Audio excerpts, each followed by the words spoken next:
Les Chroniques d'une trentenaire dépassée est un podcast dans lequel on parle de la vie, des gens, de nos relations et des réflexions qui accompagnent notre quotidien. Ces chroniques, c'est un peu comme le panier qu'on trouve à l'entrée dans les maisons et dans lequel il y a de tout. Des clés, des pièces de monnaie, des timbres. Toutes ces choses qui n'ont pas vraiment de place mais qu'il faut bien ranger. À l'exception qu'ici on ne se vide pas les poches, on se vide la tête.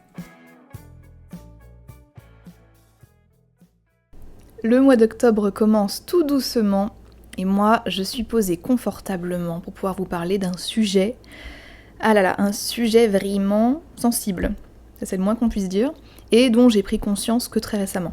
Et c'est vrai que la base de ce podcast, en tout cas ce que je voulais faire initialement, c'était vous partager mes petits moments de vie, mes réflexions, mes théories sur les gens, sur les relations. Et c'est vrai que j'ai eu justement cette prise de conscience il y a quelques jours parce que j'ai constaté la fin d'une relation amicale.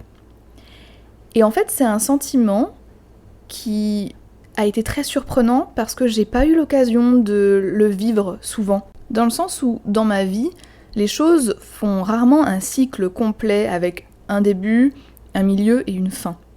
Généralement, il y a un début, il y a un milieu et la fin, elle est en suspens ou alors elle est bâclée. Mais j'ai vraiment rarement l'occasion de pouvoir faire le tour des choses et des relations ou des expériences que je vis. Je pense notamment à un tas d'amitiés que j'ai eues, que ce soit au collège, au lycée, à l'université, à chaque fois, c'était le même schéma où on me laissait un peu en plan, en fait, la relation restait en suspens, il n'y avait pas de grosses disputes ou de gros désaccords qui pouvaient créer une rupture, mais la relation se terminait quand même, et souvent c'était sans que je puisse avoir mon mot à dire, et sans surtout que ça vienne de moi. Donc la fin, en tout cas dans les relations amicales, je l'ai souvent subie. Et je pense que ça a été tellement prédominant dans ma vie relationnelle qu'aujourd'hui, j'ai peur de lier des liens avec des gens. J'ai un rapport aux gens qui est très problématique parce que justement, à la source de cette connexion sociale se trouve la peur de la fin et aussi la peur de l'abandon. Mais ça, c'est encore un autre sujet. Mais du coup, j'ai développé une anxiété autour de ça. C'est-à-dire que mon anxiété, elle est soit concentrée sur le passé, donc des choses que j'ai faites, que j'aurais pu faire autrement, etc., etc. Ou alors des choses qui se sont passées, qui m'ont fait du mal, et donc du coup, j'arrive pas à passer à autre chose. Ou alors elle est concentrée sur les choses futures qui peuvent potentiellement arriver, et qui peuvent potentiellement me faire du mal, et donc il faut les appréhender, pour pouvoir mieux les contrôler.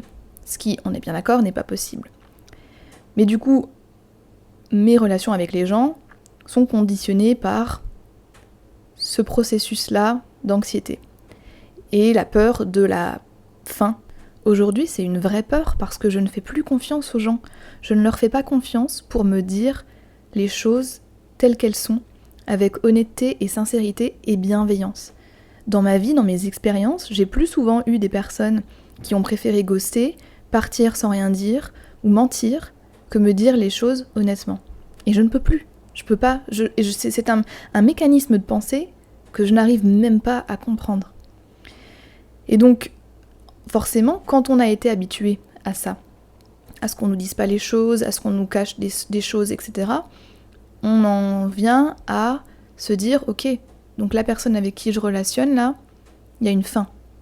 Il voit une fin ou elle voit une fin, et il ou elle ne me le dit pas, et donc c'est à moi de l'appréhender, c'est à moi d'anticiper, en fait. C'est difficilement tenable, oui, je vous l'accorde, dans des relations, c'est pas ouf. Mais bon, tout ça pour dire que la fin d'une expérience, la fin d'une relation, c'est rarement moi qui l'initie. Et même si je la vois venir, même si je sens que c'est la meilleure chose à faire, moi j'ai vraiment du mal avec le fait de tirer un trait sur quelque chose ou quelqu'un. Ça c'est vraiment très très très très très dur pour moi. Mais je travaille dessus, j'en ai conscience déjà et je travaille dessus, donc je trouve que ça va mieux et justement, la preuve que ça va mieux, je m'en suis rendu compte récemment. Je pense que le premier gros déclic que j'ai eu ces dernières années, c'était concernant mon doctorat.